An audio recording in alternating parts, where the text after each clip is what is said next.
कि लोकसभा का चुनाव तो एक साथ होता है, वो भी एक साथ क्या होता है, कहीं 7 फेज में होता है, कहीं 3 फेज में होता है, कहीं 1 फेज में होता है। 2 चुनाव एक साथ हुए थे शुरुआत में 52 में और 67 में। 1 साल पहले करीब एक कमेटी बनी थी पूर्व राष्ट्रपति रामनाथ कोविंद के अध्यक्षता में, लोकसभा से लेके विधानसभाओं का। इसमें ग्राम पंचायत भी लागू होगा क्या? एकदम सारी ये चुनाव की जितनी प्रणाली है सब चीज़ों को शामिल करने का मामला है। और भारत का जो संघीय ढांचा है उस पे एक हमला है, हमले का प्रयास है मोदी सरकार के द्वारा। तो ये जो 4 प्रदेशों के चुनाव अभी ड्यू थे, उसमें ये 4 प्रदेशों के चुनाव भी एक साथ नहीं करा पा रहे हैं। साथियों नमस्कार, मैं विशाल मौर्य, आप देख रहे हैं गोल्डन बर्ड भारत। हमारी उपस्थिति अभी गाजीपुर जिला के जमानिया विधानसभा में है और यहाँ पे हम चर्चा करेंगे वन नेशन वन इलेक्शन का, जो इस समय सुर्खियों में चल रहा है। वन नेशन वन इलेक्शन क्या है, नेताजी से चर्चा करेंगे। हमारे साथ हैं ईश्वरी प्रसाद कुशवाहा जी, जो किसान यूनियन के केंद्रीय कमेटी के सदस्य हैं, जो हमेशा गरीब किसानों की लड़ाई लड़ते रहते हैं। इनसे सीधा बात करेंगे। नेताजी स्वागत है। नमस्कार। Netaji, one nation one election क्या है और इससे जनता को क्या लाभ होगा और क्या हानि होगा? वन नेशन वन इलेक्शन की जो पूरी बात अभी शुरू हुई है, तो 1 साल पहले करीब एक कमेटी बनी थी पूर्व राष्ट्रपति रामनाथ कोविंद के अध्यक्षता में, और ये सरकार ने उनको कमेटी बना के जिम्मा दिया था कि आप इसकी संभावना तलाशिए कि इस देश में, पूरे देश में एक साथ सब चुनाव, लोकसभा से लेके विधानसभाओं का।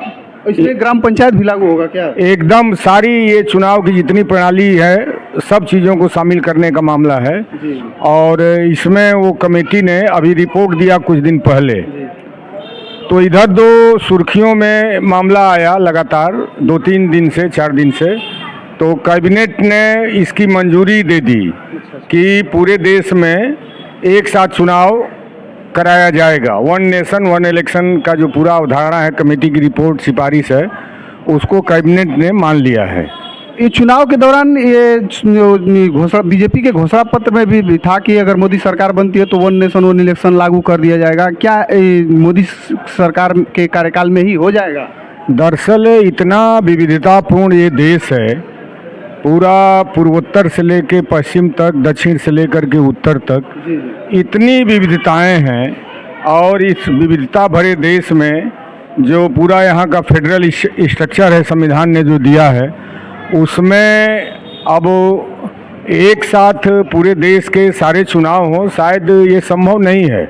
2 चुनाव एक साथ हुए थे शुरुआत में 52 में और 67 में, लेकिन उसके बाद कई कारणों से, एक तो कुछ जगहों पे सरकारें आर्टिकल 356 के तहत भंग की गई, आपातकाल लगा, वहाँ पे राष्ट्रपति शासन हो गया। फिर वहाँ अब चुनाव इधर आगे पीछे होने लगे। तो इस तरह लगातार देश में हम लोग देख रहे हैं कि लोकसभा का चुनाव तो एक साथ होता है, वो भी एक साथ क्या होता है, कहीं 7 फेज में होता है, कहीं 3 फेज में होता है, कहीं 1 फेज में होता है। तो वो भी एक साथ नहीं अभी देखने को मिल रहा है। और विधानसभाओं के तो अमूमन चुनाव साल भर होते रहते हैं। तो अभी के दौर में ये जो पूरा मामला वन नेशन वन इलेक्शन का उभर के आया है, तो हमको लगता है कि संविधान पे भी, अपने जो लोकतांत्रिक यहाँ व्यवस्था है उस पे, और भारत का जो संघीय ढांचा है उस पे एक हमला है, हमले का प्रयास है मोदी सरकार के द्वारा। जिस तरह वह हर वो संसदीय संस्थाओं पे, संवैधानिक संस्थाओं पे हमला बोल रही है, उसी तरह ये भी एक हमला है इस लोकतंत्र पे। ये संभव ही नहीं है। पटना के हाई कोर्ट के एक वकील बता रहे थे कि अगर इसको फेयर रूप से लागू किया जाए तो हो सकता है कि जनता के हित में हो। फेयर और अनफेयर क्या है? अब आप बताइए कि एक देश एक चुनाव, लोकसभा और सारे प्रदेशों का और केंद्र शासित राज्यों का, अभी आप देखिए व्यवहारिक रूप से क्या स्थिति है। 4 राज्यों के चुनाव बाकी हैं, चुनाव कराना था, और उसमें कश्मीर भी था। कश्मीर तो लंबे समय से चुनाव वहाँ टाला जा रहा था। हरियाणा और महाराष्ट्र के चुनाव अमूमन 16-18 सालों से एक साथ होते थे, और झारखंड का चुनाव। तो ये जो 4 प्रदेशों के चुनाव अभी ड्यू थे, उसमें ये 4 प्रदेशों के चुनाव भी एक साथ नहीं करा पा रहे हैं। हरियाणा और जम्मू कश्मीर का भी करा रहे हैं। हरियाणा में 1 दिन वोटिंग है और जम्मू कश्मीर में 3 दिन वोटिंग है। तो अगर ये खर्च ही बचाने का मामला है, जनता की भलाई का ही मामला है, तो कम से कम 2 राज्यों का भी चुनाव एक साथ कराए होते, वो भी नहीं हो रहा है। 4 राज्यों का चुनाव जो ड्यू था अभी झारखंड और महाराष्ट्र का भी, उसको एक साथ कराए होते, वो भी नहीं कराने की स्थिति है। तो ये देखिए, हमको लगता है कि एक महज शिगुफा है और ये एक देश एक चुनाव इस विविधतापूर्ण देश में कतई संभव नहीं है। और सबसे बड़ी बात, संवैधानिक जो बाध्यताएं हैं, संवैधानिक जो स्थितियां हैं देश की, उसमें भी अब एक साथ चुनाव करा लिए।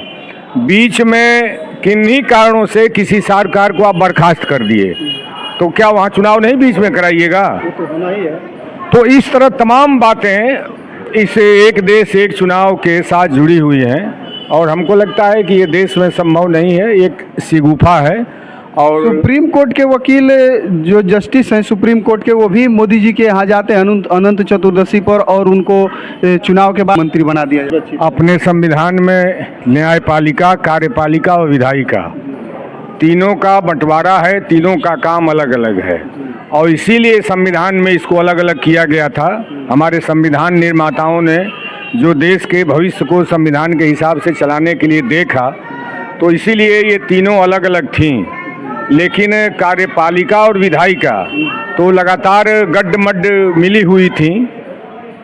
लेकिन ये जो न्यायपालिका का पूरा मसला है अभी, वो थोड़ा चंद्रचूड़ से लोग कुछ फैसलों को लेके भरोसा कर रहे थे कि शायद ये इस दौर में जो मोदी सरकार हर चीज़ पे हमला बोल रही है, हर चीज़ को अपने कब्जे में समेट लेना चाहती है, तो न्यायपालिका शायद चंद्रचूड़ के रहते अभी इन चीज़ों से अछूती है। लेकिन अब क्या कहिए, गणेश चतुर्दशी को चंद्रचूड़ जी के घर पे जाके देश का प्रधानमंत्री शायद पहली दफ़े ऐसा हुआ कि जाके उनके पूजा में शामिल हुए। तो ये तो अब CJI कहते हैं, मुख्य न्यायाधीश भारत के कहते हैं कि डरिए मत, डरिए मत। लेकिन अब आप खुद जिनके साथ खड़े हो गए, जो खुद देश में डर पैदा किए हैं, आतंक पैदा किए हुए हैं, जनता को भरोसा कहाँ से होगा? यही तो बात मैं कह रहा हूँ आपसे कि जनता को भरोसा कहाँ से होगा। तो ये शायद देश का दुर्भाग्य है कि इस तरह से CJI के घर पे हमारे देश के प्रधानमंत्री गए और उनके व्यक्तिगत जो कार्यक्रम है पूजा पाठ के, उसमें शरीक होके देश को इन लोगों ने इस तरह का संदेश दिया इस मोड़ पे देश के।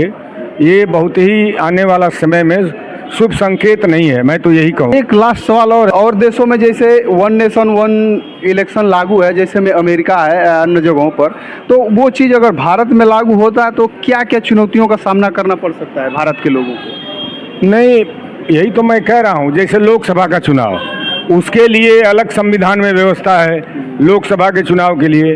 विधानसभाओं का चुनाव, उसके लिए संविधान में अलग व्यवस्था है, अलग धाराएं हैं संविधान की जो इसको नियंत्रित करती हैं। तो एक साथ एक देश एक चुनाव का ही जो पूरा मसला है, भारत में शायद संभव ही नहीं है, संभव ही नहीं है। व्यवहारिक रूप से भी हम देखें, 52 से चुनाव शुरू हुए, वो अगर संभव होता तो शायद एक साथ ही चुनाव हुए होते। लेकिन आते आते आते आते विभिन्न कारणों से उस संविधान को ही लागू करने में एक साथ चुनाव नहीं हो रहे थे।